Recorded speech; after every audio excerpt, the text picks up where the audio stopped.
I'm Marta McGonigal from Actors Reporter, and welcome to Hot Topic.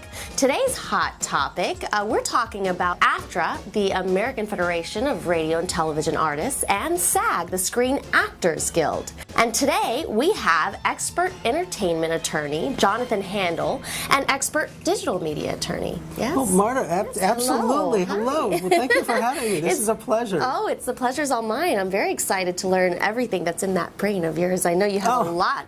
I have a lot that you've written and interviewed about, and you've been interviewed by tons of shows on this topic. Times. Okay. That's true. That's Wonderful. true. So I feel very lucky to have you here. Well, it's my pleasure. And you know, there's a lot going on with these two unions. These are the two major unions in entertainment, in filmed and television entertainment in particular. The third actors union is Actors Equity, which some of you may have heard of. That's for stage, and we're not really talking about them today. But what's happening is that SAG, the Screen Actors Guild, despite its name, used to be very big in television. That's shifting. The AFTRA union has gotten 90% of the pilots in the last couple of years, and that's very different because it used to be 90% SAG. So we're seeing a lot of change, Mara. One of the things as an actor, because I'm both with SAG and AFTRA, sometimes I get cast in AFTRA shows on television, sometimes SAG, but now I'm getting cast in mainly AFTRA shows. What people are finding is, in terms of qualifying for health care, for example, they're doing some of their work in the one union, some in the other, and so they're not always meeting the threshold. There's a certain threshold requirement before you qualify for health care.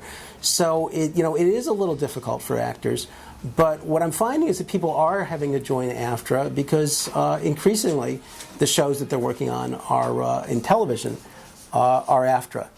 There's a desire, I think, on the part of the producers to equalize the unions to some extent, to play them off against each other to some extent, and the politics really have a lot of moving parts. Because you have the Studio Alliance, which is called the AMPTP. You know, that is the Studio Alliance. You have the independent producers, the television networks, and the two unions. So, again, a lot of moving parts. Yeah, it does. But what does this do for actors? If they do joint agreements, and it sounds like the producers are, getting what they want. But what about the actors? Are we getting the good end of the deal, or? Well, it's hard to tell because the big issue this past go-round was new media. Okay. And what we're seeing is that there isn't a lot of money in new media at this point. And so, to decide, gee, was the deal a good deal? Was it not a good deal?